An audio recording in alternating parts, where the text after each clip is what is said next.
شروع اللہ کے نام سے جو بڑا مہربان نہایت ہی رحم کرنے والا ہے۔ السلام علیکم ساتھیو، میں ہوں انسنا نور اور آج آپ سب کے لیے ایک زبردست سی کہانی لے کر آئی ہوں۔ کہیں مت جائیے گا، رہیے گا میرے ساتھ۔ دوستو، پرانے زمانے کی بات ہے کہ ایک ملک میں میاں بیوی رہتے تھے۔ ان کے مالی حالات اچھے نہیں تھے۔ انہوں نے اپنی قسمت بدلنے کے لیے ہمسایہ ملک جانے کا فیصلہ کیا۔ وہاں جا کر شوہر نے قصاب کا پیشہ اختیار کیا۔ ان کا یہ کام اچھا چل پڑا۔ شوہر محنت سے کام کرتا اور بیوی کفایت شعاری سے خرچ کرتی تاکہ وہ پیسے جمع کر سکے اور وہ دونوں اپنے ملک واپس جا سکیں۔ آخر کچھ مدت کے بعد وہ اپنے ملک جانے کے قابل ہو گئے۔ انہوں نے اپنی کمائی ایک تھیلی میں ڈالی اور روانہ ہو گئے۔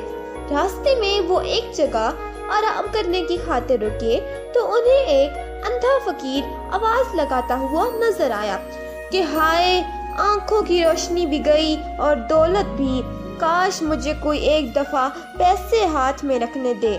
دونوں میاں بیوی نے فقیر کی رونے کی آواز سنی تو اس سے پوچھا کہ تم قسمت سے یوں شکوہ کیوں کر رہے ہو؟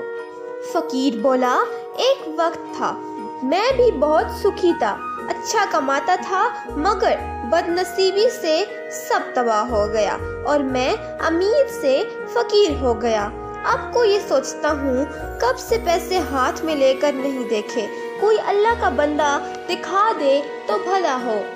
آدمی کے دل میں رحم آ گیا اور اپنی پیسوں کی تھیلی اسے دے کر بولا، لو، یہ کون سی بڑی بات ہے، تم ہمارے پیسے ہاتھ میں لے لو۔ فقیر بہت خوش ہوا، مگر جب آدمی نے تھوڑی دیر کے بعد اس سے پیسے واپس مانگے کہ ہمیں جانا ہے، ہم مسافر ہیں، فقیر نے پیسے دینے سے انکار کر دیا اور بولا، کون سے پیسے، یہ تو میرے اپنے پیسے ہیں۔ آدمی کے پھر مانگنے پر وہ شور کرنے لگا کہ بھائیو دیکھو، یہ آدمی مجھ غریب سے پیسے چرا رہا ہے۔ جھگڑا جب حد سے بڑھا تو لوگ انہیں پکڑ کر بادشاہ کے دربار میں لے گئے۔ بادشاہ اپنی دانائی کی وجہ سے مشہور تھا۔ بادشاہ نے دونوں کی بات سنی اور کچھ دیر غور کرنے کے بعد نوکر کو ایک کڑھائی میں پانی گرم کرنے کو کہا۔ سب لوگ حیران تھے کہ کڑھائی سے کیا ہوگا۔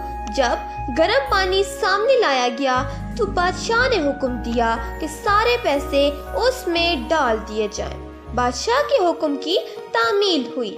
تھوڑی دیر بعد بادشاہ کڑھائی کو دیکھتا رہا، پھر بولا، پانی پھینک دو اور پیسے میاں بیوی کے حوالے کر دو۔ فقیر جھوٹا ہے، اسے قید میں ڈال دیا جائے۔